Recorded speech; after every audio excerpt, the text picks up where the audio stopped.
Hi everyone. Today we will read the chapter 1.5, Durkheim and the Enlightenment.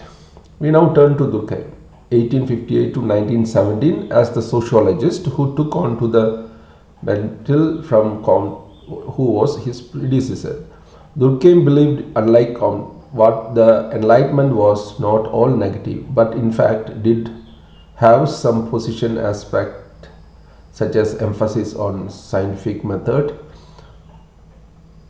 Durkheim was against anarchy and social cause, and large portions of his work deal with studies of social order, which he felt was the need of the hour. Durkheim was a prolific writer and wrote many classical works in sociology. Thus, in the Rules of Sociological Method in 1895, he stressed that sociology is the study of social facts. These social facts are such that they are external to and coercive of individuals in society. This emphasis of study had a great influence on other sociologists. He demonstrated the usefulness of this approach in his study of suicide in 1897, in which he showed how social forces have an impact on individuals and their actions within society. His emphasis, however, was not on the individual but the social cause behind it. He was keen to study differences in the suicide rate in different social categories and groups. Example groups, regions, countries. According to Durkheim, it was the variation within the social facts which explain different rates of suicide in different groups. Durkheim enunciated two types of social facts: A, material, and B, non-material. Material facts, bureaucracy, law, differ from non-material facts like social institutions and culture, and it was the latter that Durkheim focused upon in most of his work. The division of labor. In the division of labor in society in 1893, Durkheim tried to pin down the various factors which acted as the binding glue of society.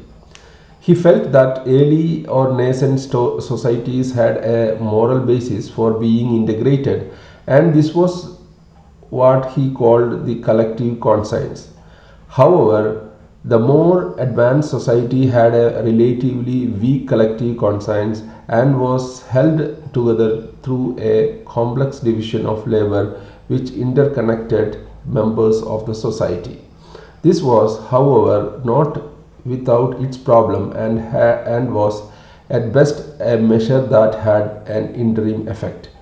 Nevertheless, Durkheim's solutions to the problems inherent in the division of labor was to suggest social reforms which could address imbalances and keep the system going on functioning. In the elementary forms of religious life in 1912-1965, Durkheim studied a primitive society so that he could find religion in a primitive form. In doing this, the research would also shed light on religion in the modern world. For Durkheim, society itself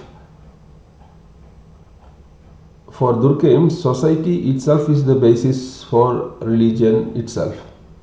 This insight implied that Durkheim was for the status quo so far as society is concerned, and for society as God is sacred and cannot be overthrown, only ameliorated.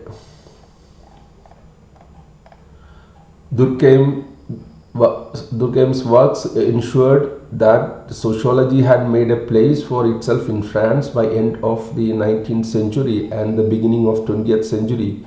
Durkheim in 1898 set up a scholarly journal called Eleni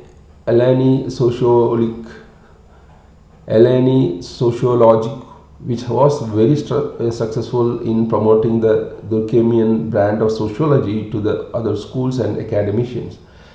Thus, the context of the French Revolution and the rise of industrialization met with an academic responses in the shape of Durkheim's analysis of society. After Durkheim was a plethora of his students and disciples who carried on the work.